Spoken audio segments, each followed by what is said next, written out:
My name is Vincent Wall, and I'd like to welcome you to this latest series of the Future of Business podcast, brought to you by Mazars in Ireland.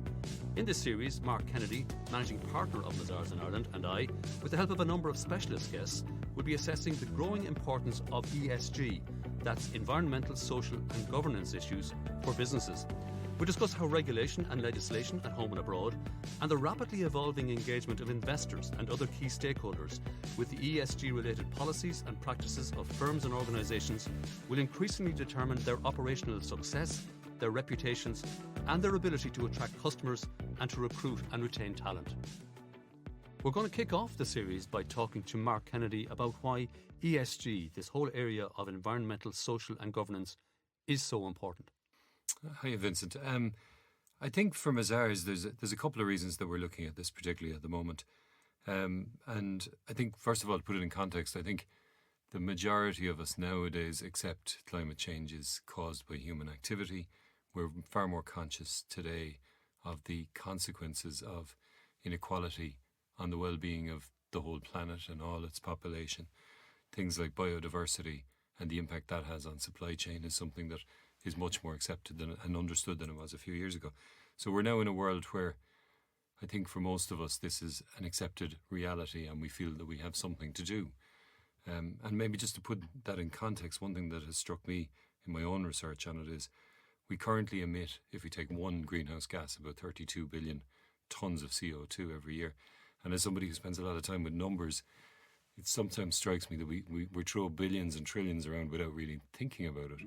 And I found something recently, that a million seconds is about 16 months. But a billion seconds takes you up to 31 years.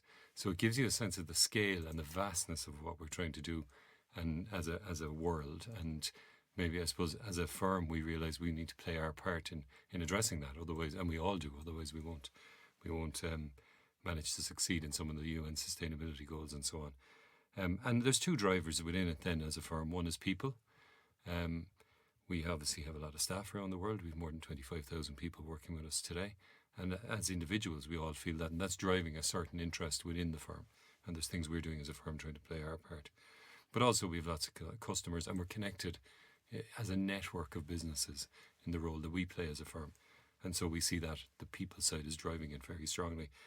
The other thing, I suppose, from a business perspective is we're now in a world where regulation is more of a factor. We see what the European Union is doing with the Green New Deal.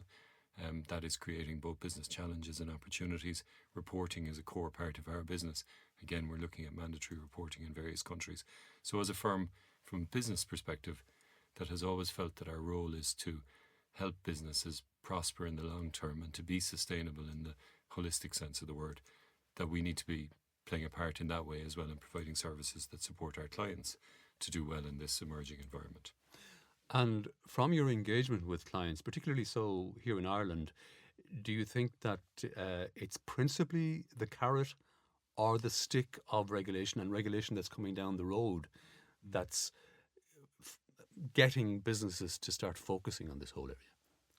As business leaders today, I think we don't really understand the scope of what's involved and the extent of what we should be doing as businesses. And I don't think we've got to either stick or carrot yet. If I look at the European precedents and, say in France, Spain and Italy, there's already mandatory reporting for corporates of their ESG impact. You're starting to see a bit more of a stick approach, but it's not actually being wielded by regulators. It's being wielded by their consumers and by their employees.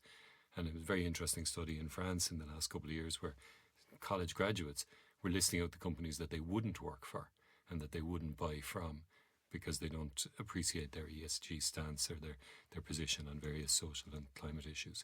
So I think the stick is not coming from regulation yet. And if you look at the Green Deal that has been described by the European Commission, it's very much carrot. It's not stick. It's helping to transition. So we're at the early stages of, I think, carrot, not stick yet, but today is more about education. And the analogy with Mazars, I suppose, is that we are, like everybody else, not really sure of all of the scope of this and the parameters and how we as a firm impact the world in the different ways that we can. So we're learning about it. And part of the idea of this series was to meet some experts who've thought far more deeply than I have and to understand what they're seeing and what their what they're suggesting to businesses, and to, in that way, to help play a role in educating other businesses, and maybe allow people to explore it in a kind of friendly way. And just before we give a flavour of the type of experts we hope to talk to through the series, you mentioned two key stakeholder groups there, customers and employees. Increasingly, particularly if companies are listed or if they're looking for private equity, increasingly investors are also a very important and evolving stakeholder group in this whole area, aren't they? Yeah, and we're seeing, I suppose, in two very interesting ways.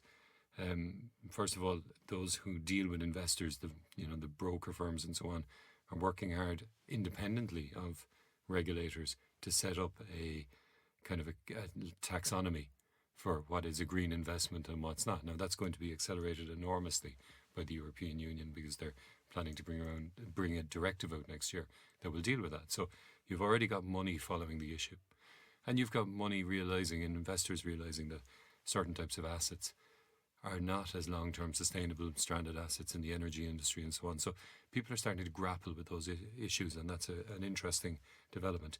The other area, I think, that there's been some very interesting developments in the recent past is around the banking side. We see, we jointly sponsored a report with AMFIF, which is the organisation of regulators in Europe, and they looked at what central banks are doing, and central banks are beginning the process of understanding stress testing and so on, and how you measure the resilience of financial institutions, including insurance companies, not just banks. But you're also seeing banks beginning to launch green bonds, and one of the Irish banks, AIB, was the first in this country, but also I think the second in Europe to launch a green bond in recent weeks. So you can see the investor community in different ways is starting to engage with these issues. And even Larry Fink, the head of the largest investor group in the world, BlackRock, at least making the right noises in his letters to chief executives at the start of the year. Exactly, and he's been doing that for a number of years. I mean, he very publicly came out about 3 years ago with a very well thought through and intelligent contribution, and BlackRock has continued on a path since then, and others are following them. I mean, it's quite clear. So the amounts of I suppose from the business community's perspective, whether you're in the finance side or whether you're in producing and making things, the amount of revenue, the amount of economic cost that's involved in some of the changes that we face into is enormous. And so I think that's waking people up to it in different ways. Now, I think most people, Mark, are familiar with the acronym ESG, environmental, social governance. Environmental, I suppose, principally climate change. But it's a very broad spectrum and includes a whole lot of areas, going all the way to human rights and how companies and organisations monitor and comply with human rights guidelines. And we're hoping to talk to a number of people covering that spectrum in this series. Yeah, so I think as we conceived of it, we wanted to try and address the broad scope of what's captured by the sustainability goals, by the UN goals. So it does certainly focus on environmental issues, biodiversity, climate change and so on. I think it probably leans a little bit more towards the social, and I include business in social, so that's a key issue for us. How do we as businesses act or play a role in addressing some of these issues? And governance obviously then fits with that. How do we organise ourselves to do that? So to kind of animate it, we've asked some contacts of the firm, friends of the firm, people we've worked with in the past, to try and represent different categories. So we have some participants from the not-for-profit space that are working with climate change issues on the ground, but have very strong views how business can support that. And it's not the old donate money and we'll solve the problem. Much more interesting take on that, and also a much deeper understanding of some of the practical issues around climate finance and so on. We've got a contributor from the university sector who looks at the issues around benchmarking and reporting as behavioural change drivers, which I think is a big issue. We have a few Mazars participants who are well versed in the regulatory framework and what's emerging there and reporting for businesses. And I think we then wanted to get a little bit of a view from industry. So we have a few different industry participants that will join us and give us a perspective on some of the difficulties they see and maybe some of the solutions. So in the composite, we hope to address the E, S and G over the coming weeks. And all the nuances in between, hopefully. Looking forward immensely to the series. But for the moment, Mark Kennedy, Managing Partner, Mazars in Ireland, thank you. Thanks, Vincent. Thank you for listening to The Future of Business with Vincent Wall and Mazars. You can comment and rate us wherever you find this podcast or on mazars.ie. Bye for now.